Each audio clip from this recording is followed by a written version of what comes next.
ஓம் ஸ்ரீ குருப்பியோ நமः. அபார கருணா சிந்தும் ஞானதம் சாந்தரூபிணம் ஸ்ரீ சந்திரசேகரகுரும் பிரணமாமி முதான்வகம்.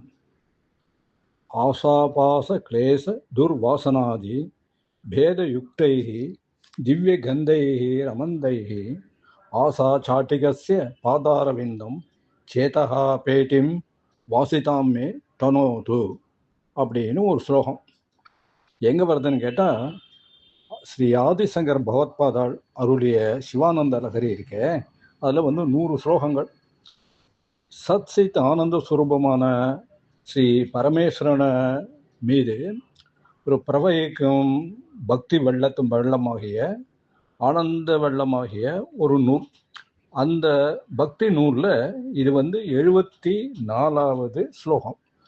ஆசாபாச கிளேசகா அப்படின்னாக்க, இந்த பாசத்தில் அழுத்துற ஆசைகள் இருக்க, அதே மாதிரி கிளேசா குழப்பங்கள்லாம் இருக்க ஆகிய துர்வாசனாதி இந்த கெட்ட வாசனைகள் முதலியவற்றை பேதயுக்தைகி அதில் போக்குவதற்காக முனைந்துள்ள அமந்தைகி திவ்யகந்தைகி குறையாத தெய்வீக வாசனைகளால் ஆசா சாட்டிகஸ்ய திகம்பரான மகேஸ்வரன். ஆசா சாட்டிகஸ்ய திகம்பரான மகேஸ்வரன். ஆசான்னாக்க ஆசைகள்ங்கிற அர்த்தத்தை தவிர திக்கு திசைங்கிற அர்த்தம். திக்கு சாட்டிகஸ்ய ஆசா சாட்டிகஸ்யன்னு சொன்னாக்க திசையே ஆடையாக வஸ்திரமாக உடையவன். அதாவது என்ன, திகம்பரம் மகேஸ்வரனுடைய பாதாரவிந்தம் திருவடி தாமரையை மே எனது சேதகா பேட்டிம் மனமாகிய பெட்டிய வாசித்தாம் நல்ல குணமுடையதாக நல்ல வாசனை உடையதாக தனோது செய்யட்டோங்கிறது இதோட அர்த்தம். அதாவது ஆசைகள் கிளேசங்கள் கெட்ட வாசனைகள் நிறைந்த மனசை பரமேஸ்வரனுடைய திருவடிகளை சரணடைந்தா நல்ல குணமுடையதாக ஆகிவிடும்னு இது அர்த்தம். ஆசாங்கிற வார்த்தைக்கு நான் முன்னாடி சொன்ன மாதிரி ஆசைகள்ங்கிற அர்த்தத்தை தவிர திக்கு அதாவது திசைங்கிற அர்த்தம் உண்டு. இப்போ திக் சாட்டிகஸ்ய என்ற ஒரு திசையை ஆபரணமாக உடையவன், அதாவது திகம்பரம். ஒரு பிரபஞ்சம் பூராக நிறைந்திருக்கிற ஒரு ஈஸ்வரனுக்கு ஆடை எப்படி இருக்க முடியும் இல்லையா? பிரபஞ்சம் பூராக நிறைந்திருக்கான், அவனுக்கு எங்கே வஸ்திரமோ சட்டையோ பண்ணி போட முடியுமா? அதே மாதிரி இந்த பிரபஞ்சம் பூராக நிறைந்திருக்கிற பரமேஸ்வரன் சின்ன அணுவுக்குள்ள அதோட அர்த்தம் நீட்டினாக்க என்ன அர்த்தம், அதோட நீடிப்பாக பார்த்தாக்க நீட்சியாக பார்த்தாக்க சின்ன அணுவிலையும் அவன் இருக்காங்கிற அர்த்தமாக வச்சு, அணுவுள் அவனும் அவனுள் அணுவும் கணுவுற நின்று கலப்பது உணரார் இணையலி ஈசன் எவன் எங்குமாகி தனி வர நின்றான் சராச்சரம்தானே அப்படிங்கிறது திருமந்திரம். அணுவுக்குள்ளேயும் அவன் தான் இருக்கான், சின்ன ஆட்டம்குள்ளேயும். அப்போ அந்த ஆட்டமுக்கு போய் நீங்கள் இப்போ ஏதானே வஸ்திரம் தரிக்க முடியுமோ? முடியாது. ஆகக்கூடிய வஸ்திரமே இல்லாத, அதாவது திக்கே வெறும் திசையை மட்டும் ஆடைய உடையவனுக்கு திகம்பரன்கிற மகேஸ்வரம். நம்முடைய ஆசைக்கு நம்ம ஒரு சின்ன விக்கிரகமோ பிரதிமாவோ அல்ல கோவிலில் விக்கிரகமோ பண்ணி அதுக்கு ஆடையெல்லாம் அனுபவிச்சு பூஜை பண்ணுறோம். அது இருக்கட்டும். இப்போ ஆசைகளை போக்கணுங்கிற விதத்தில் ஸ்ரீ ஆதிசங்கர் வேண்டிக்கிறார். திருமூலர் என்ன சொல்றாருன்னு பார்த்தா, ஆசை அருமீன்கள் ஈசனோடாயினும் ஆசை அருமீன்கள் ஆசை படப்பட ஆய்வரும் துன்பங்கள் ஆசை விடவிட ஆனந்தமாமேங்கிறார். ஈஸ்வரனோட ஆயினும் ஆசை அருமீன்கள்ட்டு அவர் ஏதோ ஒரு அத்வைத உயர்ந்த நிலைக்கு போயிடுறார். இப்போ நம்ம இருக்கிற நிலையில ஆசை அருமீன்கள்ங்கிற அர்த்தத்தை மட்டும் நேரம் பார்த்தோம்னாக்க ஆசையை விட்டுணும் அப்படின்னு விட்டு, திருவள்ளுவர் பார்த்தாக்க அவர் என்ன சொல்றார், பற்றுக பற்றற்றான் பற்றை பற்றுக பற்றை பற்று விடற்குன்னு சொல்றார். இந்த பற்று அற்றான் ஒரு ஆசையே இல்லாத எந்த விதமான பிணைப்புகளும் இல்லாத அந்த பரமேஸ்வரனை வழிபட்டேன்னா, அந்த ஈஸ்வரனை வழிபட்டாக்க நமக்கு பற்றுக பற்றை பற்று அற்றான் பற்றை பற்றினாக்க நமக்கு பற்று விட்டு போயிடும், நமக்கு அந்த ஆசைகள்லாம் விட்டு போயிடும் அப்படின்னு சொல்றார். இதே திருவள்ளுவர் இன்னொரு இடத்துல அவாறுத்தல்னு ஒரு அதிகாரம், அது அவாறுத்தல் அதிகாரத்துலையும் சொல்றார். இதையே நீட்டி சொல்றார். வேண்டாமை அன்ன விழுச்செல்வம் ஈண்டு இல்லை ஆண்டும் அகுது ஒப்பது இல்லை. வேண்டாம்ங்கிறது எப்போ வரும்? ஆசைகள்லாம் வேண்டாங்கிற ஒரு முழு நிலை இருக்க, ஆசையை திறந்த போது வர அந்த நிலை இருக்க, அதுக்கு ஒப்பாக எங்குமே கிடையாது. ஈண்டில்லை ஆண்டும் அகுது ஒப்பது இல்லை, எங்குமே கிடையாது. இந்த இதுக்கு ஈக்குவலான ஒரு தியாகமோ அல்லது ஒரு நிலையோ கிடையாது அப்படின்னு சொல்றார். தாயுமானவர் பார்த்தா அவர் இன்னொரு இடத்துல ஆசைக்கு ஓர் அளவில்லை அகிலமெல்லாம் கட்டி ஆளினம் கடல் மீதே ஆணை செலுவையை நிறைவர். எவ்வளவுதான் அவனுக்கு வந்து ஒரு ஆசைக்கு நிறைவேற்றதுக்கா ஒரு பூமியே அவனுக்கு வந்து அத்தனை நிலமெல்லாம் அகிலமெல்லாம் அவனுக்கு ஆள்றது கொடுத்தாலும் அது போறாது, கடல் மீதே ஆணை செலவை நிறைவர் அப்படின்னு சொல்லிட்டு அவர் சொல்றார். கூட இந்த ஆசைங்கிறது வந்து ரொம்ப வேண்டாம் வேண்டாம்னு எல்லாருமே சொல்றார். கீதையில பார்த்தோம்னா அர்ஜுனனுக்கு வந்து ஒரு பெரிய சந்தேகம். அங்க வந்து போர்க்களத்துல வந்து கிருஷ்ணரை கேட்குறான். பகவத்கீதையில படித்த வாழ்க்கை நிறைய எல்லாருக்கும் என்ன தெரிஞ்சிருக்கு. அதெல்லாம் அதில் வந்து அவன் கேட்குறான், அத கேன பிரயுக்தோயம் பூருஷா பாபம் ஜரதி, அத கேன பிரயுக்தோயம் பாபம் ஜரதி பூருஷா அனிச்சன்னபி வர்ஷ்ணய பலாதிப பிரயோஜிதா.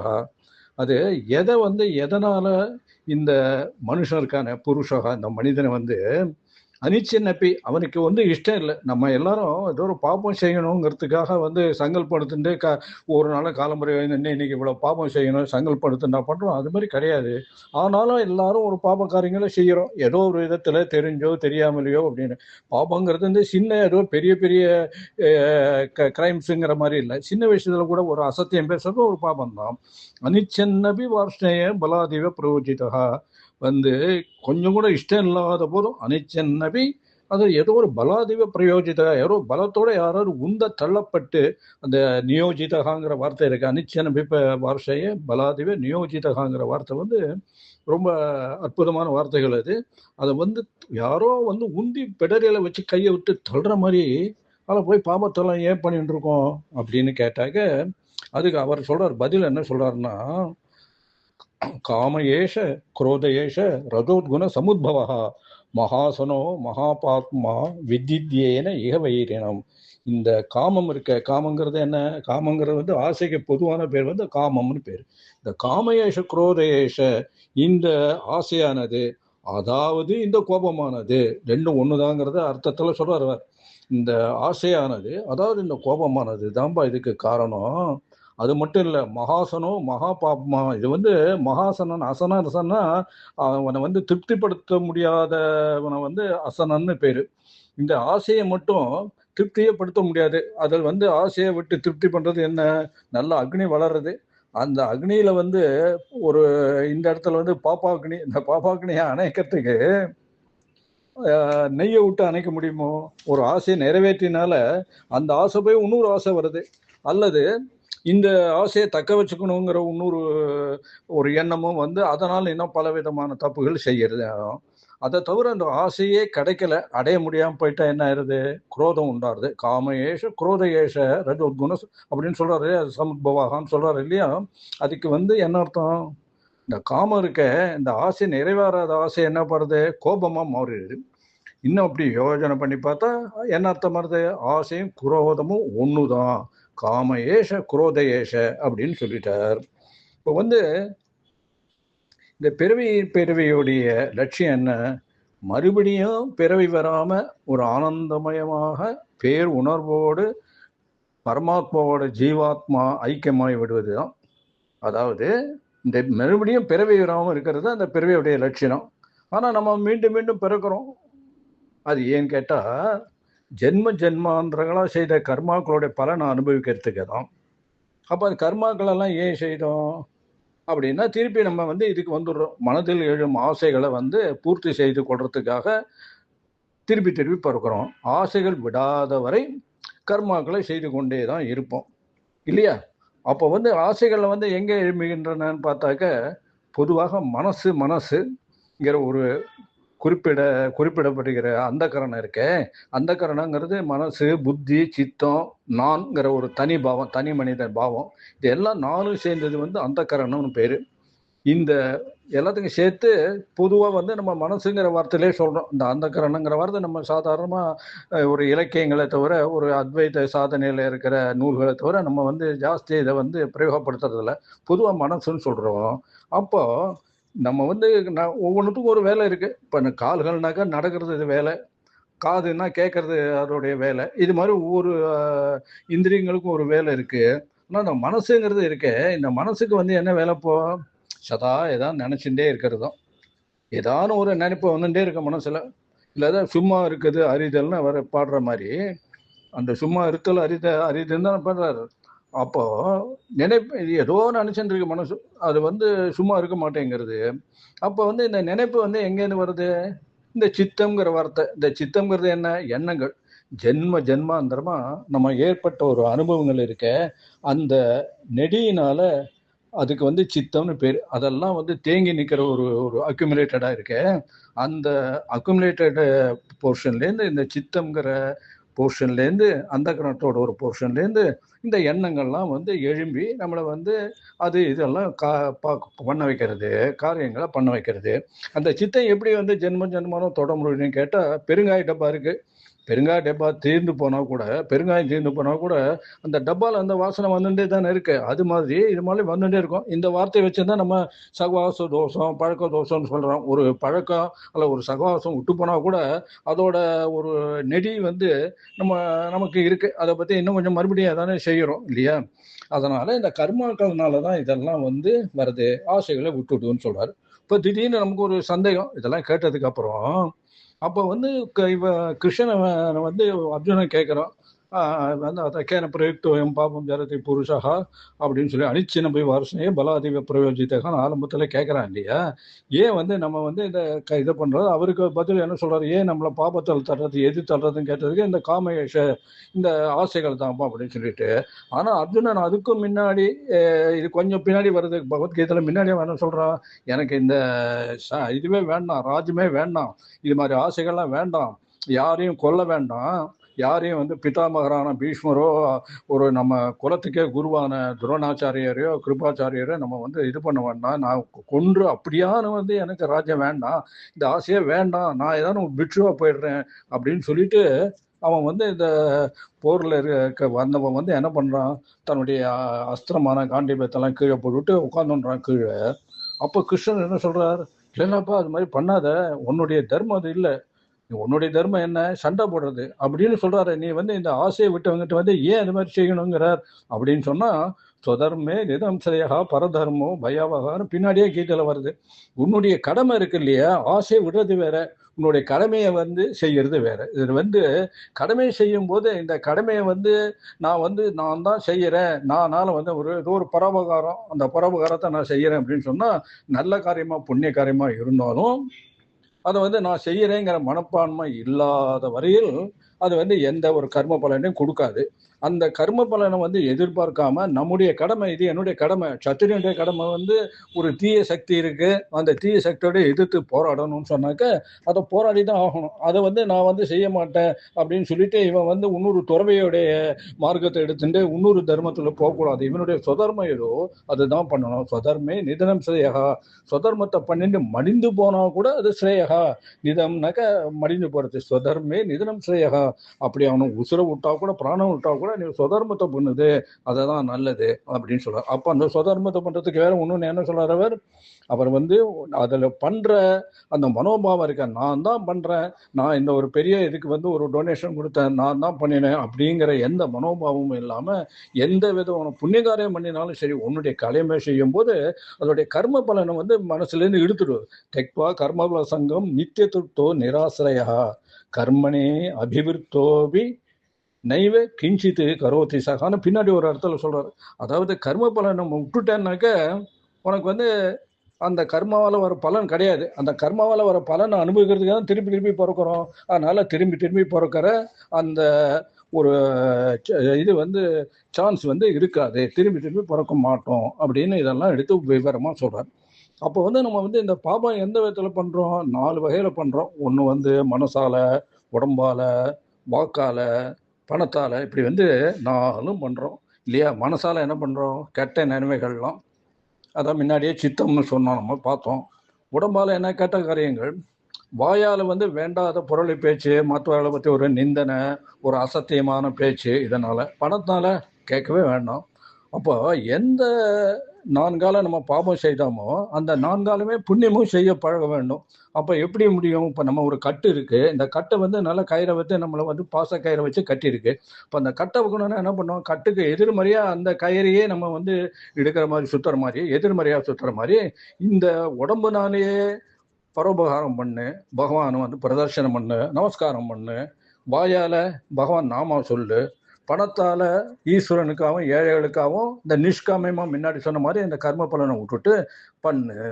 மனசால, இது ரொம்ப முக்கியம், மனசால பகவத்பாதால் சொன்னபடி ஈஸ்வரனுடைய ஒரு திருவடியில இந்த மனசை வந்து நிலை பெற செய்யணும். அப்போ வந்து இந்த பாபம் இருக்க, இந்த பாவத்துக்கு வந்து 2 சக்திகள் இருக்கு. ஒன்று, இப்பொழுது வந்து நம்ம வந்து ஒரு தப்புல ஈடுபடுத்துறது. இன்னொன்று என்ன கேட்டாக்க, திரும்ப திரும்ப அந்த தப்பையே பண்ணுறதுக்கு, அந்த அனுபவத்தையே அனுபவிக்கிறதுக்கு தூண்டுறது வந்து இந்த பாபம் ஆகக்கூடிய. இதுக்கு வந்து 2 விதமான சக்திகள் இருக்கு. இந்த 2 சக்திகளையும் சேர்த்து தான் நம்ம வந்து பழக்க வாசனை முன்னாடி சொன்னோமே, அந்த சித்தத்திலேருந்து வருது. அப்போ இந்த வாசனைகளை வந்து, துர்வாசனைகளை வந்து இவர் சொன்ன மாதிரி ஆரம்பத்தில் ஸ்லோகத்தில் சொன்ன மாதிரி, இந்த வாசனை வந்து பகவான் திருவடிகளில் வந்து ஸ்மரணம் படித்தாக்க போக்கடிச்சிடும். அதனால இந்த மனசை வந்து அடக்கிறதுக்கு பேர் வந்து சமம்னு பேர். சமம்னாக்க மனசை அடக்கிறது. அதே மாதிரி இந்திரியங்கள் அடக்கிறதுக்கு வந்து தமம்னு பேர். சமத்தில் இதை 2ம் பண்ணுறதுக்கு என்ன பண்ணணும்? இதில் இன்னொரு இடத்துல வந்து நம்ம பகவத்பாதாலே வந்து விஸ்வநாதாஷ்டகம்னு ஒரு பெரிய ஸ்லோகம் பண்ணிருக்கார். அதில் வந்து அதாவது விஸ்வநாதாஷ்டங்கிறது வாரணாசி இருக்க, அங்கே பண்ணினது வாரணாசி விஸ்வேஸ்வரனை பற்றி, விஸ்வநாதனை பற்றி. அது வந்து ஒரு நம்முடைய இந்த ஜோதிர்லிங்கத்தில் பண்ண ஜோதிர்லிங்கத்தில் அதுவும் ஒன்று, துவாதசலிங்கத்தில் அதுவும் ஒன்று. ஆசாம் விகாய பரிஹிருத்திய பரஸ்ய நிந்தாம் பாப்பேரதிஞ்ச சுநிர்வாய மனசமாதோ ஆதாய ஹிருத் கமல பத்மகதம் பரேசம் வாரணாசி புரபதியும் பஜே விஸ்வநாதம்னு படுறாரு. இந்த ஆசையை விட்டுடுவா, பிறரை நிந்திக்கிறத விட்டுடு, பாவத்தில் வந்து பற்ற வந்து அறவே அழிச்சுடு, மனசை ஒருமுகப்படுத்தி ஹிருதய கமத்தில் நடுவில் இருக்கிற பரமேஸ்வரனாய இந்த காசி விஸ்வநாதன் வந்து பஜிப்பாயாக அப்படின்னு பாடுறார். பஜே விஸ்வநாதம் அப்படிங்கிறார் வந்து இந்த விஸ்வநாத அஷ்டத்தில். அதனால நம்ம பிறவைக்கு ஏதாவது ஆகக்கூடிய என்னது, இந்த பிறவைக்கு வித்தாயிரக்கள் வந்து கர்மா. இந்த கர்மாக்களை நம்மளை ஏவி விடுற இது மனசு. அந்த மனசை வந்து ஒருமுகப்படுத்தி ஈஸ்வரனத்தில் அவனுடைய பாதார விந்தங்கள்ல லயித்து நிற்க செய்வது தான் ஒரு முதல் படி. அதுதான் கர்ம மார்க்கம், பக்தி மார்க்கம்னு பேர். ஏன்னா எடுத்தோடனே நம்மளாலாம் ஞான மார்க்கத்துக்கு போக முடியாது. ஒரு கட்டாந்தாரி இருக்கு, கட்டாந்தாரியில் விதைய விதைச்சா அது வந்து விளையுமா? விளையாது. அதுக்கு பதிலாக நன்னா அந்த நிலத்தை நன்னா உழுது, அது வந்து கர்ம மார்க்கம். அதில் ஜலமெல்லாம் பாய்ச்சி பக்தி மார்க்கம். அப்படி பண்ணினதுக்கு அப்புறம் மனசையே இது வந்து முதல் படி. மனசையே போக்கடிக்க செய்கிறது இருக்க, இது வந்து முதல் படி வந்து மனசை வந்து நிற்க செய்கிறது, ஒரு இடத்துல லயிச்சு நிற்க செய்கிறது. 2வது அந்த மனசையே போக்கடிச்சு அந்த பேரின்ப வள்ளமான சத்சித் ஆனந்த சுரூபமான அந்த பரமேஸ்வரனோட அந்த பேர் உணர்வோடு ஐக்கியமாகிறது தான் கடைசியில் நாக மார்க்கம். அதுதான் பிறவியோட லட்சியம். அதாவது திரும்பி பிறவி வராமல் இருக்க வேண்டும், பிறவி வந்து திரும்பி வராமல் இருக்கும், மீண்டும் பிறவாமை வேண்டும். அப்படி வந்தாலும் உன்னை மறவாது இருக்க வேண்டும்னு பாடினாரு. அது மாதிரி நமக்கு வந்து அந்த பிறவாமையை வந்து வரணும்னு சொன்னால், இது வந்து இது மாதிரி மனசை வந்து அந்த முதல் படியாக பரமேஸ்வரன்கிட்ட வந்து ஐக்கியப்படுத்திடணும்னு சொல்றார். இப்போ மறுபடியும் அந்த ஸ்லோகத்தை பார்க்கலாமா? ஆசா பாச கிளேச துர்வாசனாதி பேத யுக்தியுக்தைகி திவ்யகந்தை அமந்தைகி ஆசா சாட்டிகஸ்ய பாதாரவிந்தம் சேதக் பேட்டீம் வாசிதாம் மே தனோது. ஓம் தத்சத்.